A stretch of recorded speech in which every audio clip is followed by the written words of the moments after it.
Hi all, ಎಲ್ರಿಗೂ ನಮಸ್ತೆ. ಇವತ್ತು ಕ್ರಿಸ್ಟಲ್ ಇಯರಿಂಗ್ಸ್ ಮಾಡ್ತಾ ಲೂಯಿಸ್ ಹೇ ಅವರ you can heal your life ಪುಸ್ತಕದ ಕಂಟಿನ್ಯೂಯೇಷನ್ ಸಮ್ಮರಿನ ಶೇರ್ ಮಾಡ್ತೀನಿ.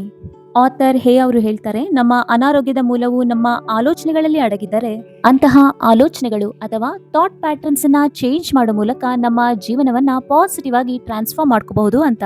ಈ ಪುಸ್ತಕದಲ್ಲಿ ಲೂಯಿಸ್ ಹೇ ಅವರು ನಮ್ಮ ಇಮೋಷನ್ಸ್ ಮತ್ತೆ ಥಾಟ್ ಪ್ಯಾಟರ್ನ್ಸ್ ಅನ್ನ ಹೇಗೆ ಪಾಸಿಟಿವ್ ಆಗಿ ಚೇಂಜ್ ಮಾಡ್ಕೋಬಹುದು ಅಂತ ತುಂಬಾನೇ ಸ್ಪಷ್ಟವಾಗಿ ತಿಳಿಸಿದ್ದಾರೆ.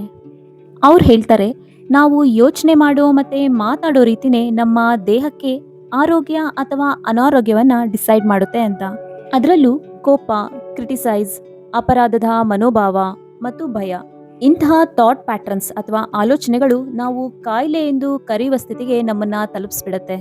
ಆದ್ರೆ ನಿಜವಾಗ್ಲೂ ನಮ್ಮ ಲೈಫ್ ತುಂಬಾ ಸಿಂಪಲ್ ಆಗಿದೆ. ಅಂದ್ರೆ ನಾವು ಏನನ್ನ ಕೊಡ್ತೀವಿ ಅದೇ ನಾವು ಪಡಿತೀವಿ ಅಂತ.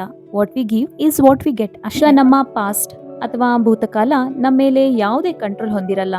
ಇಲ್ಲಿ ನಾವು ಎಷ್ಟು ಟೈಮಿಂದ ನಮ್ಮ ಪ್ರಾಬ್ಲಮ್ಸ್ ಅಲ್ಲಿ ಇದೀವಿ ಅನ್ನೋದು ಇಂಪಾರ್ಟೆಂಟ್ ಅಲ್ಲ. ಈ ಮೂಮೆಂಟ್ ಇಂದಾನೇ ನಮ್ಮ ಓಲ್ಡ್ ಥಾಟ್ ಪ್ಯಾಟರ್ನ್ಸ್ ನ ನಾವು ಚೇಂಜ್ ಮಾಡ್ಕೋಬಹುದು. ನಿನ್ನೆ ಕಳೆದು ಹೋಗಿದೆ, ನಾವು ಅದನ್ನ ಚೇಂಜ್ ಮಾಡಕ್ಕಂತೂ ಆಗಲ್ಲ. ಆದ್ರೆ ನಾವು ನಿನ್ನೆ ಬಗ್ಗೆ ಇರೋ ನಮ್ಮ ಥಾಟ್ಸ್ ನ ಚೇಂಜ್ ಮಾಡ್ಕೋಬಹುದು ಅಲ್ವಾ?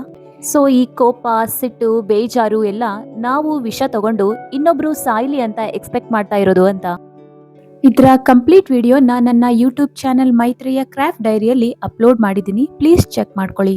Happy new year.